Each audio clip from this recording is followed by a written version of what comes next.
This is an overview of an article entitled SCN5A NAV 1.5, Variant Functional Perturbation and Clinical Presentation, Variants of a Certain Significance, published in the May 2018 issue of Circulation, Genomic and Precision Medicine.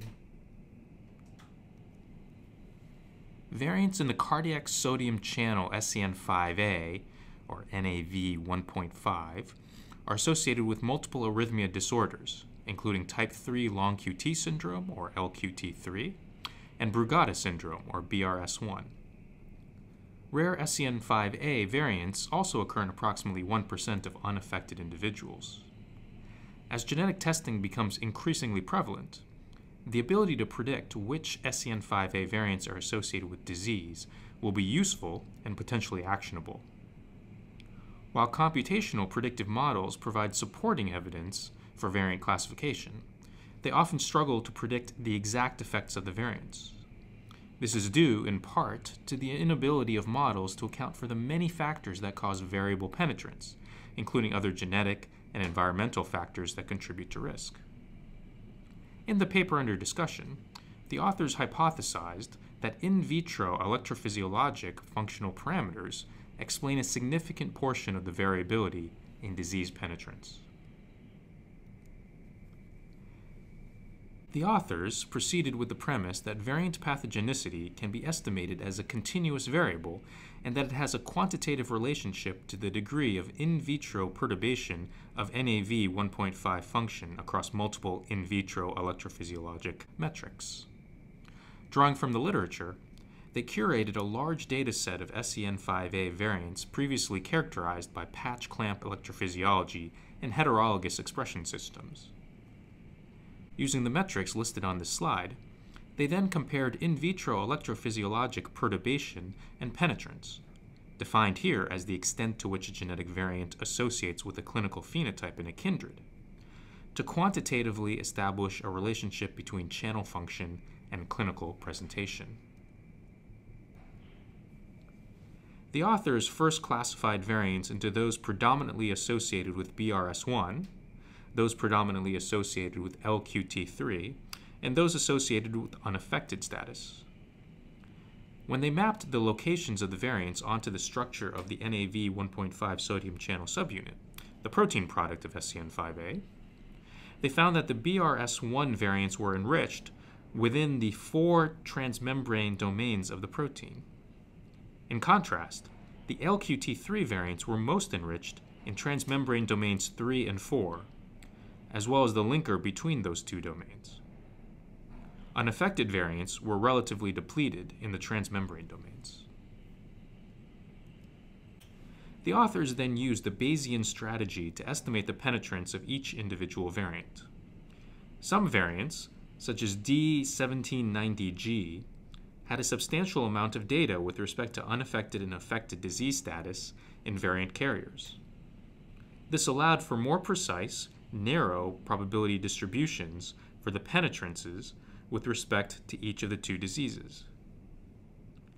In the case of D1790G, it was clear that most carriers had LQT3, and so the penetrance could be estimated as a narrow peak in the range of about 80% to 100%. Almost none of the carriers had BRS1, and so the penetrance could be estimated as a narrow peak in the range near 0%. For some variants, such as R1644C, there was sparse information from few variant carriers, resulting in broader, more uncertain probability distributions.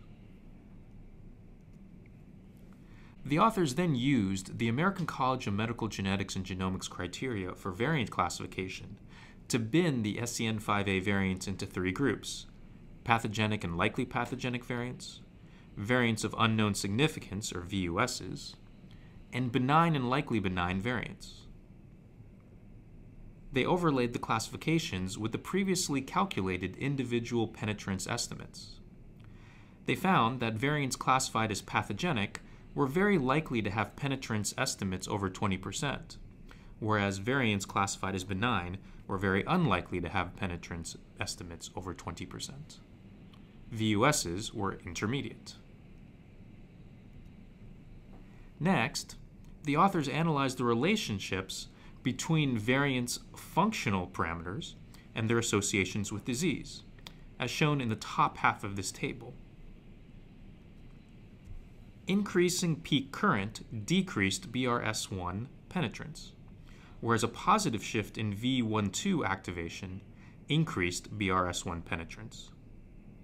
These findings support the commonly held view that BRS1 is linked to a loss of overall NAV 1.5 function. Late persistent current, often considered a predictor of LQT3, had a significant correlation in the expected direction. Shorter recovery from inactivation times, which would lead to a greater number of channels available to open in a given interval, predicted increased LQT3 penetrance. This is consistent with the common view that an increase in overall NAV 1.5 activity can cause LQT3. As shown in the bottom half of the table, the authors compared the prediction accuracy of in silico predictive models and electrophysiologic parameters. Notably, for predicting the BRS1 or LQT3 disorders separately and individually, the functional parameters outperformed all in silico predictors. However, for predicting both LQT3 and BRS1 penetrance together, some of the in silico predictors outperformed any single functional parameter. The difference in performance is likely due to the fact that in silico predictive tools predict pathogenicity broadly, but do not account for the mechanisms of pathogenicity, which differ between BRS1 and LQT3. In conclusion, an examination of penetrance for a large set of variants from the SCN5A literature suggests that there is a range of tolerated NAV 1.5 perturbation. Dramatic perturbations are not well tolerated, and the resulting clinical presentations are largely predictable, more so for BRS1 than for LQT3. However, modest perturbations result in varied clinical presentations, including incomplete penetrance. Modeling of penetrance for carriers of SCN5A variants is feasible using NAV 1.5 channel electrophysiologic features. This approach could be useful for determining the risk that a patient carrying a rare SCN5A variant will present with a disease.